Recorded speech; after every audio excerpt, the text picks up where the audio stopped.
Hello everyone, how are you all? I hope you all well at your home with your family. Welcome to my channel Learn Study with Knowledge. आज आपके लिए मैं modern history के कुछ important 30 question लेकर आई हूँ जो बहुत ही इम्पॉर्टेंट हैं, जो पिछले कई टेस्टों में आते हैं और ये क्वेश्चन रेगुलर ही रिपीट होते हैं। सो आज मैंने बहुत सारे ऐसे 30 क्वेश्चंस हैं जो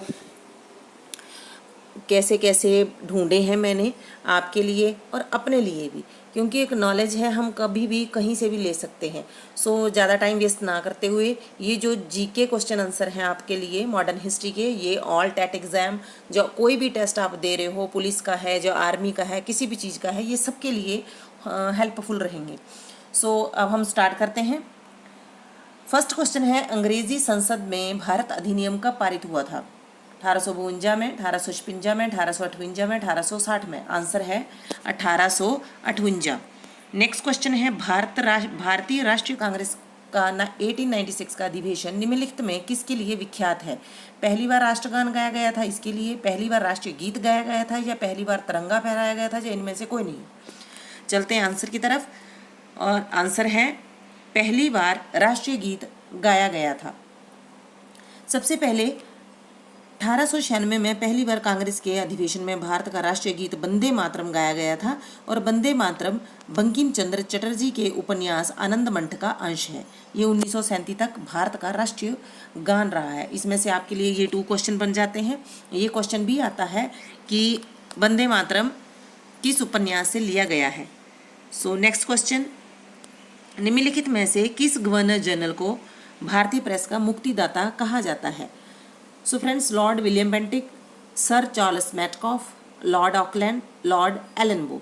सो इसका जो करेक्ट आंसर है वो है, गेस कीजिए, Sir Charles Metcalfe. Sir Charles Metcalfe को 20 मार्च 1835 से 4 मार्च 1936 ईस्वी के 20 मार्च 1835 से 1936 ईस्वी तक के बीच ये भारत के गवर्नर जनरल रहे हैं। ये बन गया आपका एक क्वेश्चन। उन्होंने प्रेस को पूर्ण स्वतंत्रता दी थी, इसलिए उन्हें भारतीय प्रेस का मुक्तिदाता बन जाते हैं। और ये आपका हो गया सेकंड क्वेश्चन। इसमें से हमारे 2 क्वेश्चन रेडी हो गए। चलते हैं नेक्स्ट क्वेश्चन पे। समुद्री व्यापार के संदर्भ में कारताज व्यवस्था का उपयोग किसके द्वारा किया जाता था? डच, फ्रांसीसी, अंग्रेज या फिर पुर्तगाली? आंसर है पुर्तगाली। पुर्तगालियों ने 20वीं शताब्दी में अंग्रेजों ने भी नेवी सर्ट नामक व्यवस्था शुरू की थी, और इन्होंने समुद्री व्यापार के लिए लाइसेंस प्राप्त किया था। क्लियर? नेक्स्ट चलते हैं। सुरेंद्र नाथ बनर्जी के बारे में निम्नलिखित में कौन सा कथन सही नहीं है? इसमें हमने आंसर ये ढूंढना है कि कौन सा आंसर एक सही नहीं है हमारा। ठीक है, वे इंडियन नेशनल एसोसिएशन के संस्थापक थे, या फिर वे कलकत्ता के रिपन कॉलेज के संस्थापक थे, उन्हें राष्ट्रीय चेतना के कॉन्सेप्ट के लिए जाना जाता है, या फिर उन्होंने आनंद मोहन बोस के साथ मिलकर ब्रह्म समाज की स्थापना की थी। सो आंसर है, आंसर उन्होंने आनंद मोहन बोस के साथ मिलकर साधारण ब्रह्म समाज की स्थापना की थी। ये जो आंसर है इनका असत्य है, क्योंकि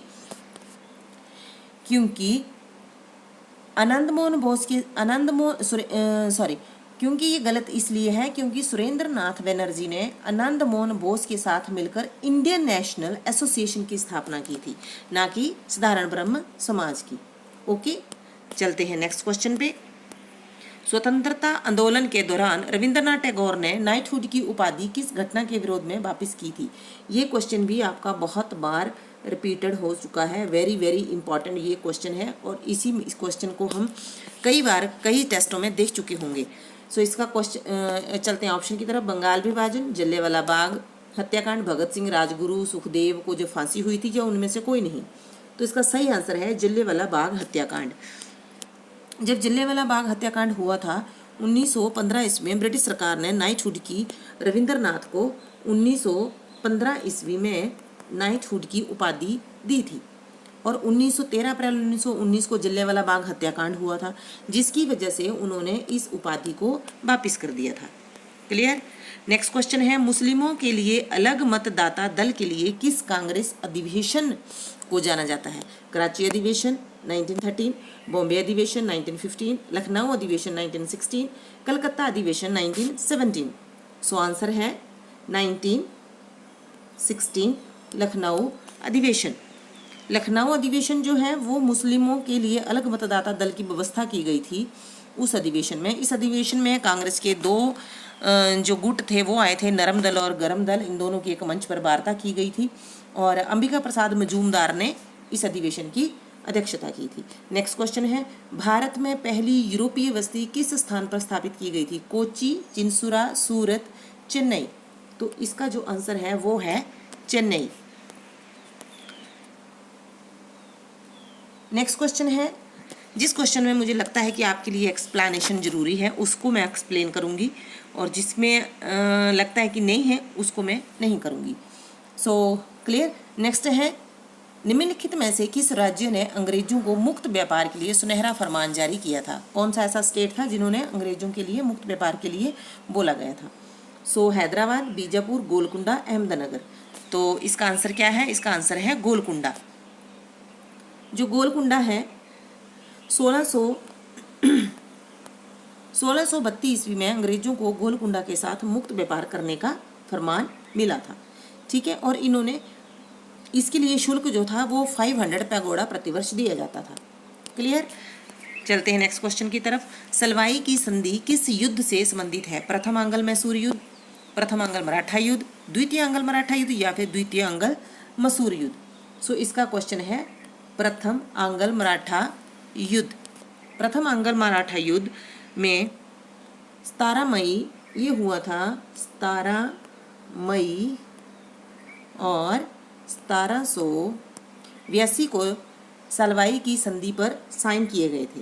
ठीक है, इस संधि पर मराठा साम्राज्य के प्रतिनिधियों और ब्रिटिश ईस्ट इंडिया कंपनी के प्रतिनिधियों द्वारा साइन किए गए थे और इस संधि के द्वारा अंग्रेजों ने सलसेत और ब्रोच पर अपना नियंत्रण कायम रखा था। चलते हैं नेक्स्ट क्वेश्चन की तरफ। बक्सर की लड़ाई ईस्ट इंडिया कंपनी के द्वारा किसके साथ लड़ी गई थी? ये क्वेश्चन भी इम्पॉर्टेंट है, वेरी वेरी इम्पॉर्टेंट है, क्योंकि ये क्वेश्चन भी कई टेस्टों में रिपीटेड है। अगर आप इन क्वेश्चंस को पढ़ लोगे, बार बार देखोगे, बार बार पढ़ोगे तो आपके लिए बहुत बेनिफिशियल होने वाले हैं। सो बक्सर की लड़ाई ईस्ट इंडिया कंपनी द्वारा किसके साथ लड़ी गई थी? तो ये आप शायद जानते होंगे, मीर कासिम के साथ। मीर कासिम ने 22 अक्टूबर 1764 ईस्वी को ब्रिटिश ईस्ट इंडिया कंपनी और मीर कासिम बंगाल के नवाब, अवध के नवाब और मुगल सम्राट शाह आलम द्वितीय की संयुक्त सेनाओं के बीच लड़ी गई थी।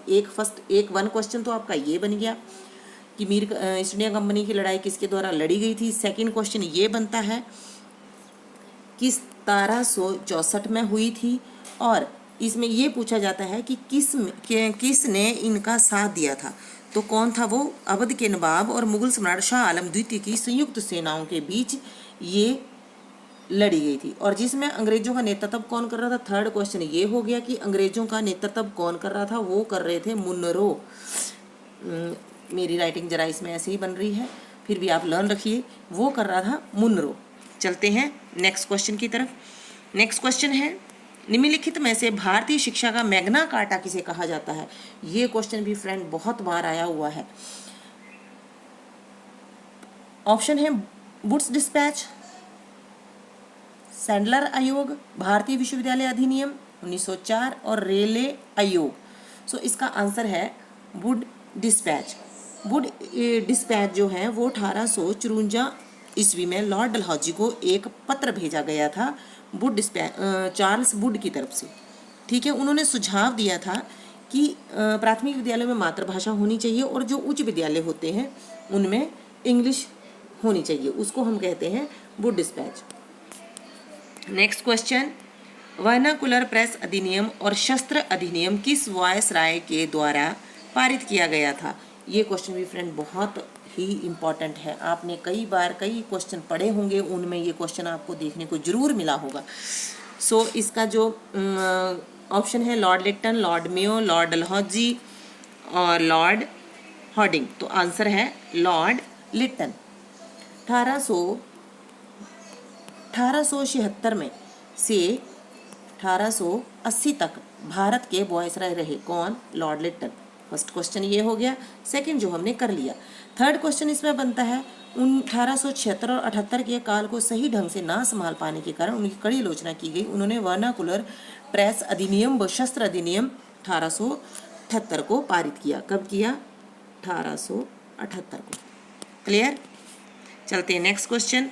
निम्नलिखित में से किस वायसराय की हत्या उनके कार्यकाल के दौरान हुई थी? Lord Mayo, Lord Lytton, Lord Dalhousie, Lord Hardinge. Answer है लॉर्ड मेयो। लॉर्ड मेयो ये एक मात्र भारतीय वायसराय हैं जिनकी उनके कार्यकाल में ही मृत्यु हो गई थी।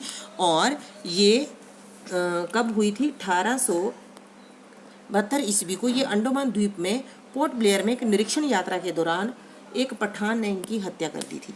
इसमें भी 2 क्वेश्चन हमारे बन गए। नेक्स्ट है लॉर्ड रिपन ने हंटर आयोग का गठन किस लिए किया था? आतंकवाद तथा राष्ट्र विरोधी गतिविधियों को रोकने के लिए, भारत में शिक्षा सुधार के लिए, या फिर उच्च न्यायालयों में भारतीय न्यायाधीशों की नियुक्ति के लिए, या इनमें से कोई नहीं? तो इसका जो आंसर है वो है भारत में शिक्षा सुधार के लिए। लॉर्ड रिपन ने 3 फरवरी 1882 ईस्वी को सर विलियम हंटर की अध्यक्षता में शिक्षा आयोग का गठन किया था। विलियम हंटर वायसराय की कार्यकारी परिषद के सदस्य थे और उन्होंने शिक्षा सुधार के लिए ये महत्वपूर्ण सुझाव दिए थे। क्लियर? इसमें भी हमारे 2 क्वेश्चन बन गए। नेक्स्ट क्वेश्चन है भारतीय टंकण व कागजी मुद्रा अधिनियम किस वायसराय ने पारित किया था? Lord Minto, Lord Harding, Lord Curzon, या फिर लॉर्ड डफरिन। तो फ्रेंड्स ये क्वेश्चन भी बहुत बार रिपीटेड हुआ है। इसका आंसर है Lord Curzon. Lord Curzon Bharat का वायसराय 1899 में नियुक्त हुए थे और उन्होंने भारतीय टंकण कागजी मुद्रा 1899 को पारित किया था। भारत को स्वर्ण मानक की शुरुआत की थी। ये क्वेश्चन ये हो गया। और सेकंड क्वेश्चन हमारा ये बन जाता है कि वो वायसराय की नियुक्ति कब हुई थी। क्लियर? चलते हैं नेक्स्ट क्वेश्चन पे। नेक्स्ट क्वेश्चन है निम्नलिखित में से किसे मराठा मैकियावेली कहा जाता है? तो इसका आंसर है नाना फडणवीस, बालाजी विश्वनाथ, नारायण बाजीराव या संभाजी। इसका आंसर है नाना फडणवीस। चलते हैं नेक्स्ट क्वेश्चन पे। श्रीरंगपट्टनम की संधि का संबंध किस युद्ध से है? ये भी बहुत ही इंपॉर्टेंट क्वेश्चन है और हमने कई बार इसको पढ़ा भी है और कई बार ये हर हमारे टेस्ट में आता है। द्वितीय आंग्ल मराठा युद्ध, तृतीय आंग्ल मैसूर युद्ध, तृतीय आंग्ल मराठा युद्ध, या फिर चतुर्थ आंग्ल मराठा युद्ध। तो इसका आंसर है तृतीय आंग्ल मैसूर युद्ध। मतलब जो थर्ड आंग्ल मैसूर युद्ध हुआ था और ये मैसूर युद्ध के बाद 18 मार्च 1772 ईस्वी को श्रीरंगपट्टनम की संधि पर साइन किए गए थे और ये ब्रिटिश ईस्ट इंडिया कंपनी और किसके बीच में हुई थी? ब्रिटिश कंपनी जो लॉर्ड कॉर्नवालिस थे और हैदराबाद के निज़ाम, मराठा साम्राज्य के प्रतिनिधि और मैसूर शासक के टीपू सुल्तान के बीच में ये साइन हुए थे। क्लियर? चलते हैं नेक्स्ट क्वेश्चन पे। पुनः समझौता के संदर्भ में कौन सा कथन असत्य है? इन्होंने पूछा है कौन सा कथन असत्य है। ये समझौता जवाहरलाल नेहरू अम्बेडकर के बीच हुआ था। इसके तहत वंचित वर्ग ने संयुक्त मतदाता समूह के रहने का फैसला किया था, या फिर भारतीय विधान पालिकाओं में वंचित वर्ग को सीटें रक्षित की गई थी, या फिर इसके द्वारा सिविल सेवाओं में वंचित वर्ग को समुचित प्रतिनिधि प्रदान किया गया था। तो इसका जो आंसर है हमारा वो है ए। ये समझौता जवाहरलाल नेहरू और अम्बेडकर के बीच हुआ और ये हमारा असत्य है, क्योंकि जो ये समझौता था वो पूना समझौता महात्मा गांधी और भीमराव अंबेडकर के बीच हुआ था। ठीक है, ना कि जवाहरलाल नेहरू और उसके बीच। नेक्स्ट क्वेश्चन है महान सत्याग्रह का नेतृत्व किसने किया था? महात्मा गांधी, भीमराव अंबेडकर, आचार्य विनोबा भावे, बाल गंगाधर तिलक। आंसर है डॉक्टर भीमराव अंबेडकर। और ये हुआ था 20 मार्च 1900 27 को किया गया था। सत्याग्रह महाराष्ट्र के रायगढ़ जिले में महाद नामक स्थान पर किया गया था। इसका जो नेतृत्व था वो भीमराव अंबेडकर ने किया था। क्लियर। चलते हैं नेक्स्ट क्वेश्चन पे। ईस्ट इंडिया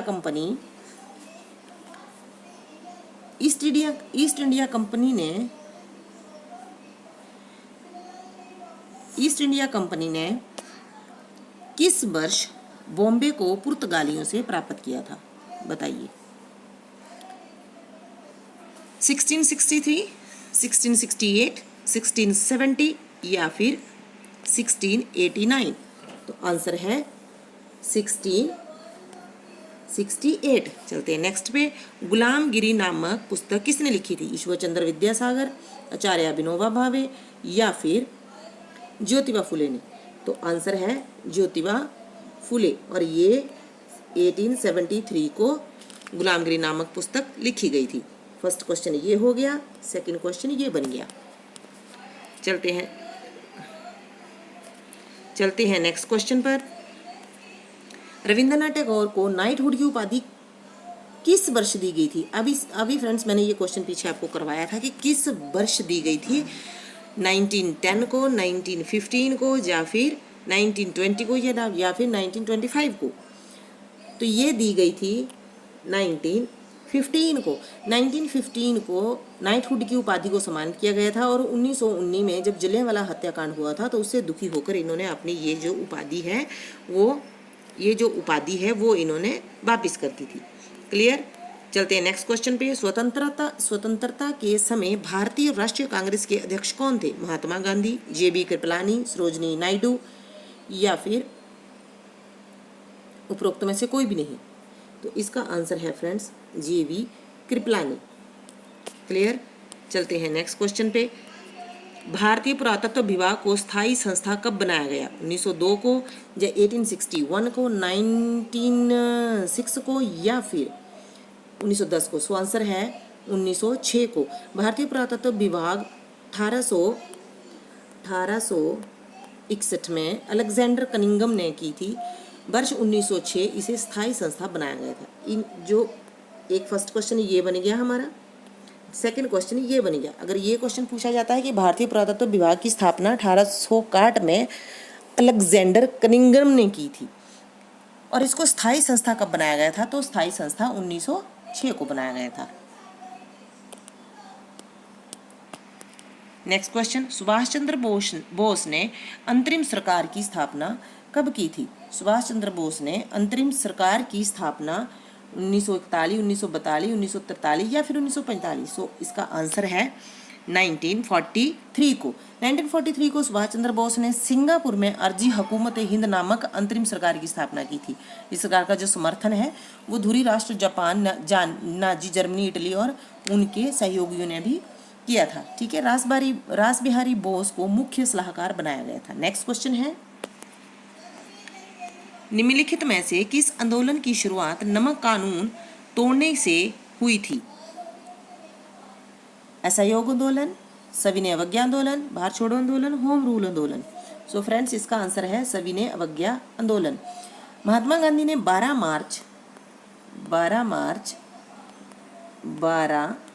मार्च 1930 को साबरमती से यात्रा शुरू की थी और 6 अप्रैल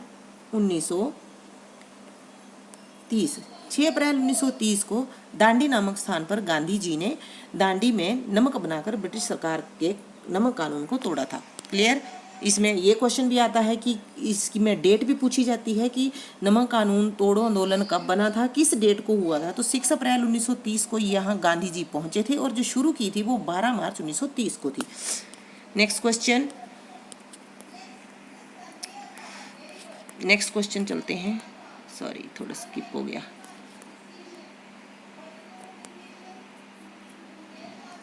हाँ जी चलते हैं नेक्स्ट क्वेश्चन।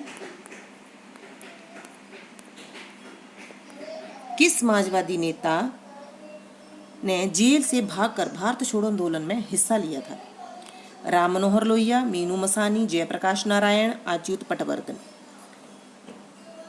तो इसका आंसर है राम मनोहर लोहिया। राम मनोहर लोहिया ने 23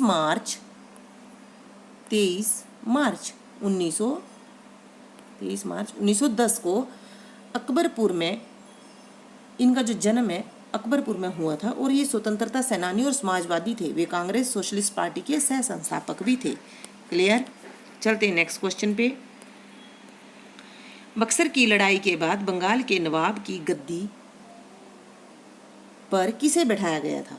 सिराजुद्दौला, मीर कासिम, मीर जाफर या फिर निजामुद्दीन अली खान? सो इसका आंसर है मीर जाफर। बक्सर की लड़ाई कब हुई थी? ये हुई थी 1764 को। ये हो गया सेकंड क्वेश्चन। इस लड़ाई के बाद मीर जाफर बंगाल के नवाब बने थे और ये फर्स्ट हो गया। चलते हैं नेक्स्ट क्वेश्चन पे। नेक्स्ट क्वेश्चन, ये इसका लास्ट क्वेश्चन है। स्वदेश बंधव की स्थापना किसने की थी? अश्विनी कुमार दत्ता ने, बाघ जतिन ने, भावभूषण मित्रा ने या फिर रविंद्रनाथ भट्टाचार्य ने? इसका आंसर है अश्विनी कुमार दत्ता ने। क्लियर फ्रेंड्स, ये थे आपके लिए आज के 30 क्वेश्चंस। आई होप ये क्वेश्चन आपको हेल्पफुल होंगे। अगर आपको मेरा वीडियो अच्छा लगा हो या क्वेश्चन अच्छे लगे हो तो प्लीज़ इसे सब्सक्राइब कीजिए और शेयर कीजिए और लाइक कीजिए ताकि हमें भी सपोर्ट मिले कुछ करने का। और अब मिलती हूँ मैं आपसे नेक्स्ट वीडियो में, जो मॉडर्न इंडियन हिस्ट्री के कुछ और इम्पॉर्टेंट क्वेश्चन लेकर आऊँगी। तब तक आप सेफ रहें, हेल्दी रहें, अपने परिवार का ख्याल रखें और अपना ख्याल रखें। सो मिलते हैं नेक्स्ट